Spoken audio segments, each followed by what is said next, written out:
À Parlons de nous Portneuf, nous recevons cette semaine M. Patrick Bouillet, maire de la municipalité de Deschambault-Grondines. Bonjour. Alors, il me fait plaisir de vous entretenir aujourd'hui notre belle municipalité de Deschambault-Grondines dans cette première capsule de plusieurs, on espère, où on va faire le tour ensemble de ce que notre municipalité, nos gens chez nous, ont à offrir, soit sur le plan local ou plan régional. Mais ça me fera plaisir de vous accompagner durant du moins ces premières capsules. Aujourd'hui, je vais vous faire un peu un exposé général sur ce qu'est notre municipalité. Deschambault-Grondines, souvent, on se réfère beaucoup à nous à cause de notre patrimoine, notre culture, les arts qui y sont foisonnants. Il faut savoir que ça, il y a une origine à tout cela, évidemment. On est une ancienne municipalité du Chemin du Roi, municipalité qui, formellement, n'existe pas depuis très longtemps. Depuis une vingtaine d'années, Deschambault-Grondines a été créée. C'est une fusion de Deschambault et Grondines en 2022. Mais auparavant, c'est deux villages parmi les plus anciens du Chemin du Roi, plus de 300 ans d'histoire.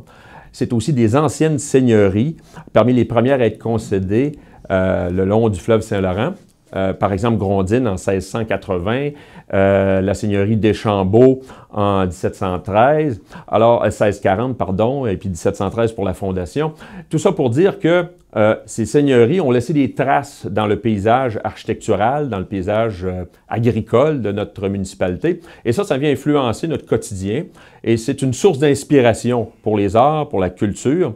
Et ce qui nous a incité, évidemment, dans les années qui ont suivi la création de cette municipalité, à mettre de l'avant davantage de réglementation pour protéger ce qui donne une valeur à notre municipalité.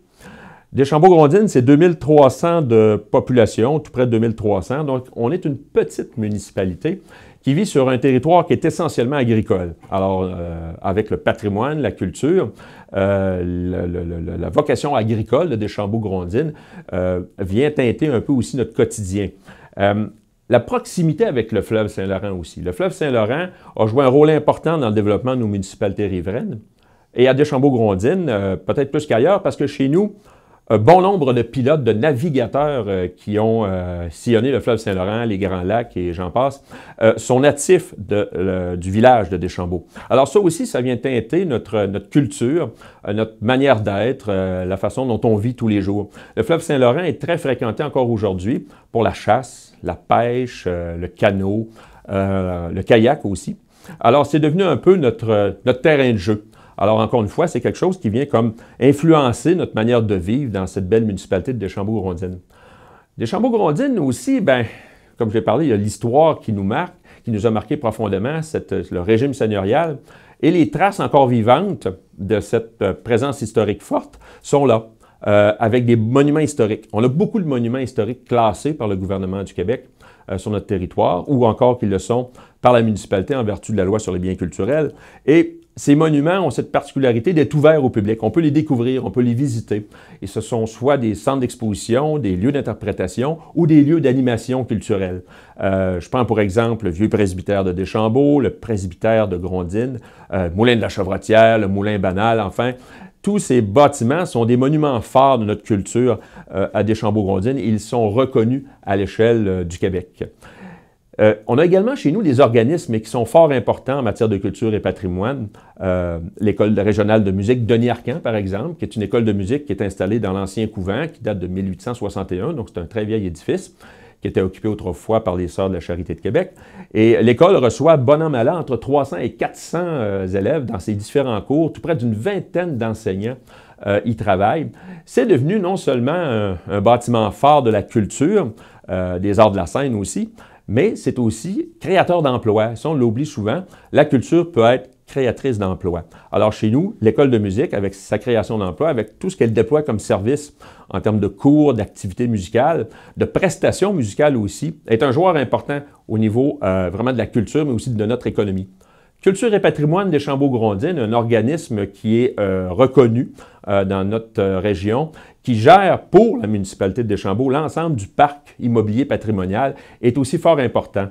Des activités, aussi des activités culturelles qui sont reconnues comme la Biennale internationale du lin de Portneuf, qui se tient principalement à Deschambault-Grondines, vient aussi donner cette couleur particulière à notre municipalité. Et évidemment, je vais passer sous silence, je ne vais pas passer sous silence, mais je ne peux pas toutes les nommer, mais toutes les activités au niveau artistique qu'on retrouve chez nous. On a plusieurs artistes, artisans qui se démarquent à l'échelle régionale ou même voire nationale et qui sont bien présents chez nous.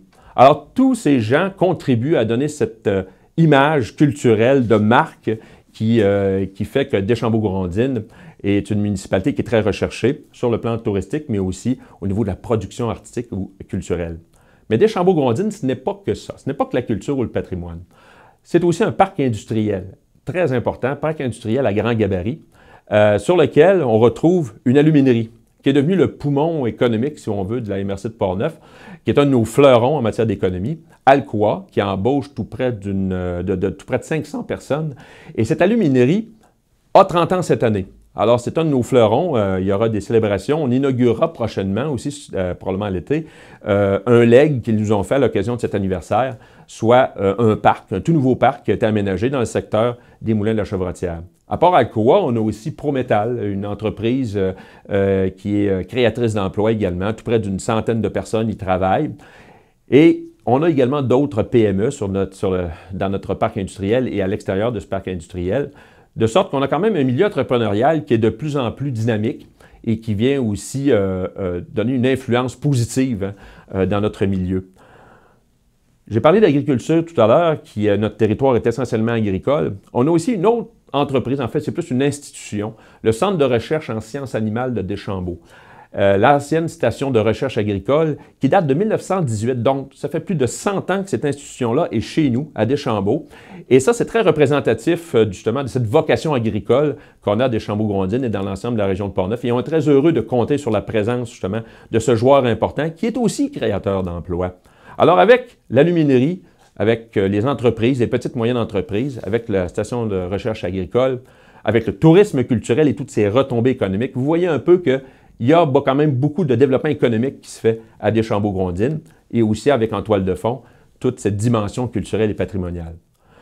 L'agroalimentaire aussi, je ne voudrais pas le passer sous silence, l'agroalimentaire génère de plus en plus d'activités sur notre territoire. On retrouve de plus en plus de commerces de proximité, que ce soit fromagerie, boulangerie, brûlerie, chocolaterie, les huiles essentielles à l'Élixir dans le secteur Grondines et toutes ces fermes maraîchères qui viennent dynamiser notre milieu, qui permettent une occupation du territoire dynamique, renouvelée, avec souvent des jeunes familles qui se lancent dans ce type de production-là.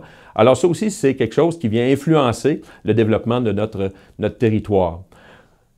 Je m'en voudrais aussi de vous dire que pour le conseil municipal de Deschambault-Grondines, pour toute l'équipe municipale, notre patrimoine le plus important, à travers tout ce que je viens de vous mentionner, ce sont nos gens. Ce sont les citoyens et citoyennes engagés, des bénévoles dans toutes sortes d'organismes. C'est aussi des entrepreneurs, des commerçants qui sont fort dynamiques, qui travaillent ensemble en synergie pour développer notre municipalité. Et ça, pour nous, c'est hyper important. Sans ce capital humain, ce premier patrimoine pour nous, qui est un patrimoine humain, on ne pourrait pas réaliser toutes ces choses-là. On a beau avoir le meilleur des cadres qui existent, on ne pourrait pas aller très loin. L'exemple du marché public, je pense que c'est un bel exemple. Avec l'agroalimentaire, on a su créer un événement qui rassemble dans Portneuf, un événement qui permet de faire de l'animation aussi dans le milieu à partir de la fin du mois de juin à la fin du mois de septembre. Un marché public qui se tient tous les samedis, mais qui ne pourrait pas exister s'il n'y avait pas ces entrepreneurs, ces citoyens et citoyennes engagés, s'il n'y avait pas un comité aussi qui gère à un moment donné ce marché public. Si on veut en savoir plus sur la municipalité de Deschambault-Grondines, on a renouvelé notre site web récemment, deschambault-grondines.com. On retrouve toute l'information sur notre belle municipalité. Alors, je vous invite à aller jeter un coup d'œil. Vous pourrez également y découvrir d'autres outils d'information comme notre bulletin communautaire Le Phare, qui est en version PDF, avec lequel vous pourrez rechercher une foule d'informations aussi sur le vécu, sur le quotidien de notre belle municipalité. Alors, ça m'a fait plaisir de vous entretenir pour cette première capsule et on se donne rendez-vous pour une prochaine présentation sur Deschambault-Grondines.